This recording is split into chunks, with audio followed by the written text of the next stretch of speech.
Melanoma. In Sardegna 200 nuovi casi ogni anno. Grazie a diagnosi precoce e terapie innovative la sopravvivenza è in aumento, circa il 78%, ma resta ancora inferiore alla media italiana. Il CNR Sassari in prima linea nell'affrontare le 3 macro sfide nella cura di uno dei tumori giovanili più diffusi. Ne parliamo con Giuseppe Palmieri, presidente intergruppo Melanoma Italiano. Melanoma. Chi colpisce? Per quanto riguarda l'incidenza del melanoma, in pratica il tumore rappresenta il tumore che ha mostrato l'aumento di incidenza più impressionante nel corso degli ultimi decenni. Tant'è vero che da un tumore, diciamo, abbastanza raro all'inizio del secolo scorso è diventato il 7º-8º tumore per incidenza. E l'altra cosa importante è che purtroppo colpisce i soggetti giovani. Noi abbiamo che addirittura il melanoma è il secondo tumore per incidenza nei maschi al di sotto dei 50 anni e il terzo nelle donne al di sotto dei 50 anni. Quindi colpisce i giovani e quindi è un problema sociale, perché chiaramente va a colpire una categoria che normalmente non è colpita dai tumori che, come ben sappiamo, la maggior parte dei tumori colpiscono soprattutto l'età più avanzata, quindi in pratica dai 50 in su. Quindi questo è un problema sociale. Dal punto di vista della distribuzione, in pratica il melanoma colpisce chiaramente soprattutto in pratica soggetti della popolazione bianca, quindi popolazione bianca caucasica, e c'è un gradiente in Europa, quindi il nord Europa ha un'incidenza maggiore rispetto al sud Europa e anche in Italia tra nord Italia e sud Italia. Infatti in pratica noi abbiamo che la maggiore incidenza sono nelle regioni, nell'area del nord-est del paese, con chiaramente altre situazioni nella zona centrale, comunque con più elevata incidenza. In Sardegna l'incidenza, diciamo che si attesta intorno al 5 nuove diagnosi per 100.000 abitanti per anno, rispetto ai 10 e più 11 del nord Italia. Quindi in pratica abbiamo che l'impatto come incidenza è minore, però in Sardegna siamo passati da una situazione negli ultimi decenni che era veramente bassa, quindi era meno del 2 nuovi casi per 100.000 abitanti per anno a 5, quindi in pratica abbiamo avuto un incremento notevole. E lo vediamo ancora, questi sono dati dei registri tumori, quindi sono riferiti sempre a 5 anni fa, ma noi già dal punto di vista clinico sappiamo che stanno in aumento e aumentano anche come forme più aggressive. Ecco perché diventa fondamentale prima avere questa fotografia dell'incidenza per poi mettere in atto i piani per poter combattere e lottare contro questa malattia e contro questo aumento impressionante di incidenza. Importanza della diagnosi precoce. Questo è fondamentale, perché se noi vogliamo, questo riguarda un po' tutti i tumori, se noi vogliamo combattere e quindi fare una vera lotta ai tumori, noi dobbiamo ovviamente puntare sia su una diagnosi precoce, perché ci permette di identificare una malattia in una fase iniziale, quando le opzioni sono maggiori, e chiaramente l'opzione principale è quella di arrivare in pratica alla guarigione della malattia in una fase iniziale. Ovviamente man mano che noi andiamo avanti e la malattia diventa più avanzata, diventa più complicato il controllo della malattia e quindi dobbiamo, come si sta facendo, puntare anche sul miglioramento delle terapie, degli approcci terapeutici per ridurre la mortalità.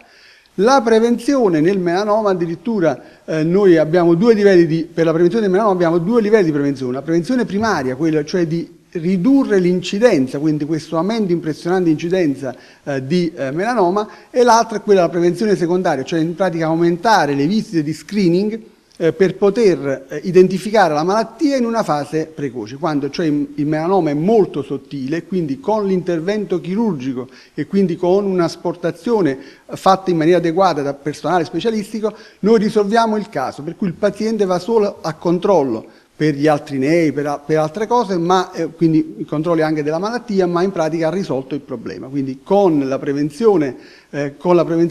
primaria, e questo è un fatto di educazione, quindi in pratica di sapere le regole, sapere quali possono essere i danni del sole, che non va ovviamente demonizzato il sole, ma va giusto preso nella giusta misura, quindi in pratica dare queste informazioni lavorando anche iniziando dai bambini, quindi in pratica dall'età delle scuole elementari, scuole medie, quindi in pratica far passare questi messaggi, i danni delle lampade solari, quindi delle lampade artificiali, quindi i raggi ultravioletti artificiali. Tutto questo fa parte di quello che è un po' un'educazione alla salute, che deve essere chiaramente anche visto in un senso più ampio, perché l'educazione alla salute secondo me è un argomento che deve entrare nelle scuole, perché l'educazione alla salute riguarda anche l'alimentazione, riguarda anche il comportamento e quindi in pratica il fumo, quindi è un comportamento. Noi dobbiamo inculcare nei giovani l'idea che comunque bisogna pensare alla propria salute da bambini, quindi in pratica da quando vanno nelle scuole. Ecco perché si stanno sviluppando dei programmi con il MIUR, con il Ministero, proprio per questo, per far entrare l'educazione alla salute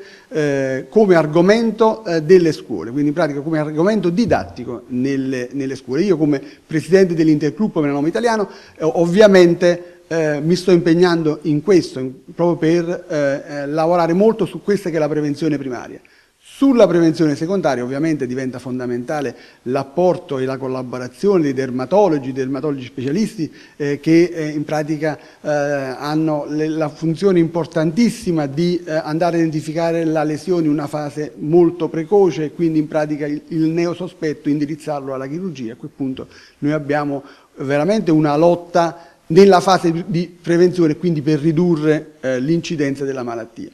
Ci può parlare del progetto NextGen Melanoma, ovvero le sfide identificate prioritarie e realizzato con il supporto di Novartis? Sì, allora in pratica questo progetto rientra in quello che deve essere lo standard a livello nazionale, cioè noi dobbiamo comunque in ogni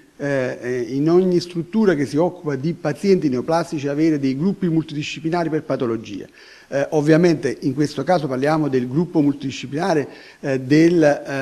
sul melanoma, ma così come sono per altre patologie che si stanno avviando. Perché questo? Perché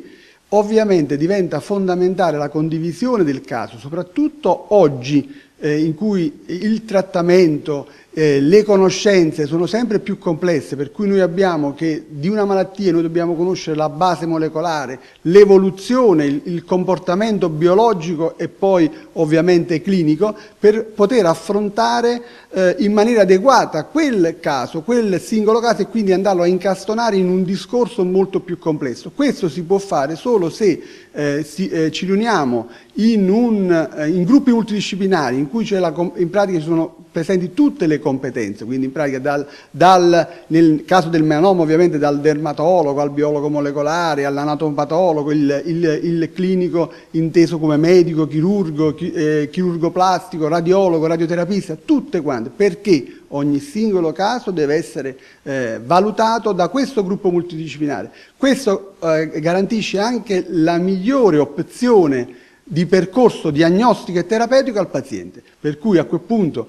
in pratica noi abbiamo la sicurezza che in qualsiasi territorio in cui c'è comunque una presa in carico del paziente con un gruppo multidisciplinare, quel paziente ha la migliore opzione possibile per il suo percorso sia diagnostico che terapeutico. E questo fa parte appunto di questo progetto, nel senso di unire in pratica queste competenze per dare la migliore opzione ai pazienti e quindi far interagire sempre di più gli specialisti. Come si pone la sua struttura rispetto a queste sfide? In pratica noi abbiamo che la mia struttura appunto è il Consiglio Nazionale di Ricerca, quindi in pratica è un ente che, lo dice la parola stessa, fa ricerca, però oggi in pratica c'è tutto un aspetto di traslazionale, di attività di ricerca traslazionale applicata alla clinica e noi abbiamo avviato da tempo, anche perché in pratica proprio nel settore dell'oncologia la parte molecolare ha un ruolo preponderante, nel senso che ha un ruolo fondamentale nel migliorare la classificazione dei pazienti. Quindi ecco perché noi interagiamo in maniera molto stretta, per esempio con l'anatomia patologica che è fondamentale, e in pratica qui a Sassari abbiamo costruito da più di un anno un gruppo di questo tipo multidisciplinare che però si fonda su basi che in pratica di interazione tra i nostri in pratica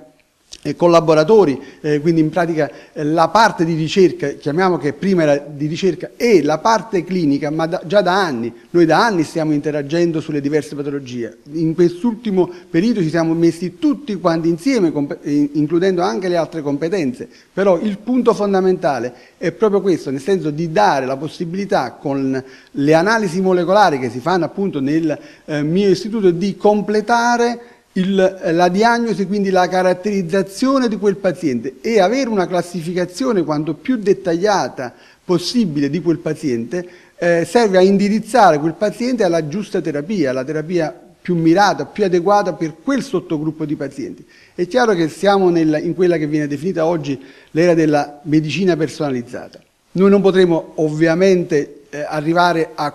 in pratica avere una caratterizzazione del singolo paziente, per cui il singolo paziente fa una terapia diversa da un altro, ogni singolo paziente. Però noi possiamo fare una cosa che è fondamentale, che è quella di riunire i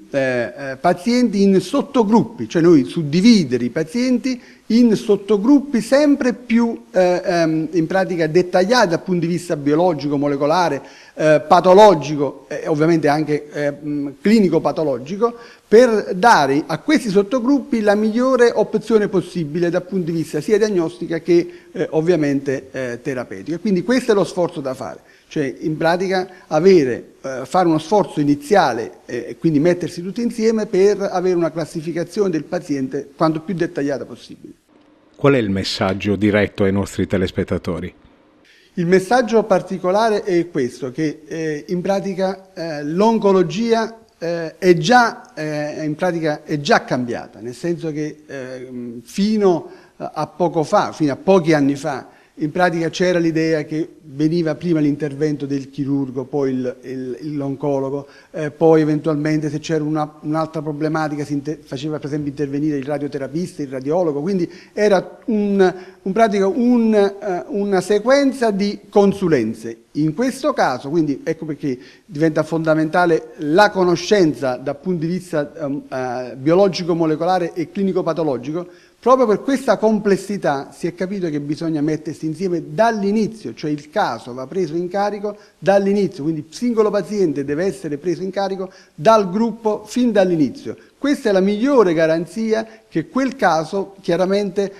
avrà il miglior percorso, non solo, ma diventa un momento fondamentale anche di confronto tra colleghi. Quindi il singolo caso serve anche per confrontarsi, ovviamente sulla base sempre delle linee guida che sono nazionali, internazionali, che sono ben definite, però noi sappiamo che ogni singolo caso ha delle peculiarità che vanno discusse insieme, perché quello è il miglior modo per offrire la migliore opzione ai pazienti. E questo è già iniziato, questa è la notizia importante che è già iniziato, e anche qui in Sardegna abbiamo questo tipo di attività. Abbiamo costituito questo gruppo sul melanoma, ci sono anche altri gruppi su altre patologie che in pratica ovviamente all'inizio possono avere delle difficoltà più dal punto di vista forse organizzativo, ma in pratica la cosa che è la notizia secondo me fondamentale è il fatto che tutti partecipano a questi gruppi multidisciplinari con la passione e soprattutto con la voglia di veramente dare un contributo per migliorare proprio l'approccio al paziente. Questa secondo me è la notizia più importante, cioè il fatto di un cambiamento di mentalità per cui il paziente è di tutti e quindi va condiviso, la decisione va condivisa tra tutti.